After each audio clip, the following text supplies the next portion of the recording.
kwamba miguu inapitiliza, ukuta unasaidia kubeba miguu. Hayo ni maisha, hayo ni maisha. Nyasi, tofali mbichi, jiko umomo, kuku umomo, kitanda cha shida ni virago ya kujifunika ndio usiseme, na virago vya kienyeji kwa ni mashuka, kwa ni blanket. Hayo ni maisha. Ukichukua ile picha mpaka sasa hivi huwezi kuamini. Lakini Mungu alikuwa anasemaje? Fanya kwanza ya kupasayo, baraka ziko mbele. Usikate tamaa ya jua ya kupasayo. Fanya kwa viwango, kwa wakati wangu nitakuinua, nitakuinua. Niliwaambia mke wangu akiwa na mimba ya kwanza, alikuwa hana nguo. Nilienda kufanya kibarua, nikapata kipande cha kitenge ndio kavaa. Maisha haya. Lakini Mungu anasema tumika kwa viwango, mbele kuna baraka. Naambia mke wangu, jipe moyo, utatembea juu ya nguo. Anacheka kweli, utatembea juu ya nguo. Jipe moyo. Tutumike kwa uaminifu. Tutumike kwa uaminifu. Mbele kuna baraka. Zinakuja baraka. Tutumike kwa uaminifu. Mbele kuna baraka. Haleluya. Bwana asifiwe. Sasa mke wangu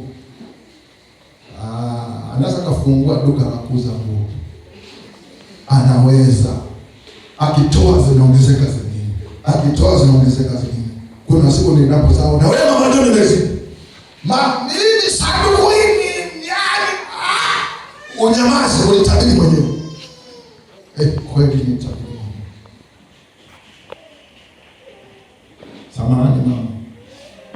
Anaweza kusauza pole pole kwenye chumba cha maombi sasa naona kama umeanza mama tu. Umeanza mama tu. Ni chumba kwa nimepata tena na huko tena. Unyamaze, ndio ni chumba chako. Hizi baraka zikija sasa. Kwa nilitabiri, nilifanya nini? Nilitabiri. Maisha tunayoishi sasa tuliyaona kabla ya kwanza kuishi. Ndivyo ndivyo kanuni ya Mungu. Wakati anawaza mema kwako, atakupa neno. Nini hatima maisha yako unayostahili? Na nini fanya? Sio ghafla miujiza. Chunga sana. Chunga sana. Miujiza ghafla haitoki kwa Mungu. Utaikutia siku moja. Mungu atakupa neno. Uwajibike kwa kadiri ya Mungu. Kulikuwa na bibi mmoja, bibi mzee alikuwa hana kitu. Akasema Mungu, sina kitu cha kusapoti injili. Uwezo wangu ni kuombea mtumishi. Yule bibi alizama kwenye maombi kumwombea yule mtumishi. Maana ndio kwa uwezo wake. Alikuwa hana kitu kingine cha kusapoti injili. Kwa hiyo yule bibi alifanya bidii kumwombea mtumishi, kumwombea mchungaji wake. Haleluya. Kumwombea nani jamani? Jamani, kwa Mungu kuna kazi. Useme una kazi. Sasa leo mhubiri Mungu alimtokea akamwonyesha zawadi, akasema mhubiri, zawadi unafikiri ya nani? Akawaza, ni nani anayehubiri duniani kama mimi? Akawaza, akasema hakuna. Akasema Mungu, najua hiyo ni zawadi yako. Akasema sio yako. Alishtuka, sio yako. Akasema geuka nyuma yako. Akageuka, akashangaa kuna kibibi kule nyuma kizee. Mungu akasema ndio ni zawadi. Akasema kwa nini? Akasema Mungu alikuwa anaongea sana huduma yako. Uwezo wako haukuwa kutoa pesa, bali kuomba. Angekuwa na pesa angetoa pesa. Alikuwa anaombea huduma. Ndio zawadi. Haleluya. Kwa Mungu hakuna udhalimu. Kwa Mungu hakuna nini? Hakuna na ini anga. ngoja kwanza. Kuna mtu mmoja alikuwa na uwezo na alikuwa na wafanyakazi wawili, mmoja wa ndani mwingine wa nje. Wale wafanyakazi wakaugua wakafa, na yeye akaugua akapelekwa hospitali, akazimia kwa hospitali,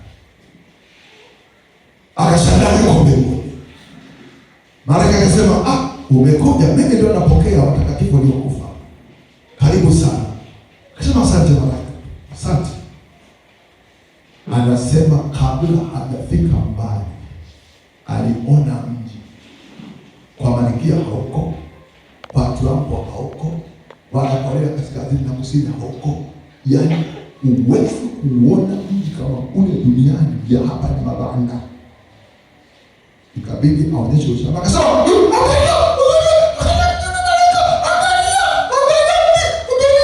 malaika akasema, huo mji ni wa fulani, ni fulani. Akasema, alikuwa mtumishi wangu.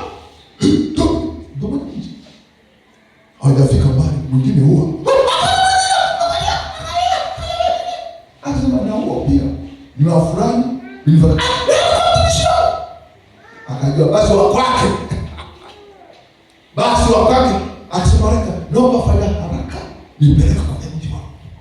Malaika akasema, usiwe na wasiwasi, huko mbinguni hakuna usiku, hakuna usiku, tutafika tu. Anasema kabla hajafika aliona kibanda, akajusikia nani hapo mbinguni anafuga kuku.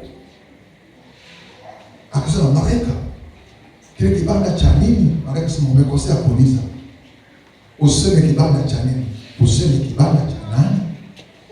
Akasema, kibanda cha nani? Malaika akasema, cha kwako, ulianza ugomvi. Akasema, kumbe hata mbinguni mna matamu, si ndio? Akasema, mbinguni hakuna matamu. Kwa nini watumishi wako hawajui kibanda? Akasema, sikiliza, watumishi wako walikuwa waaminifu katika kumtolea Mungu kwa kadiri ya vipato vyao, hawakuwa wezi. Lakini wewe kulingana na mapato yako uko mwaminifu, kwa hiyo makazi yako ndio hayo.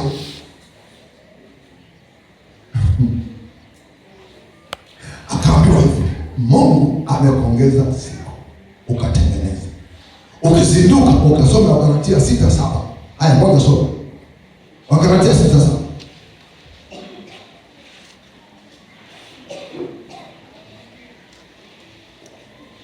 Wagalatia 6:7.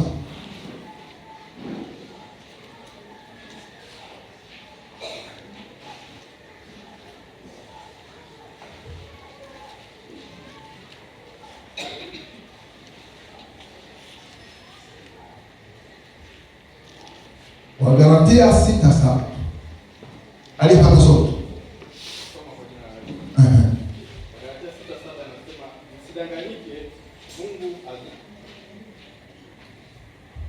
Msidanganyike, Mungu adhaniwe.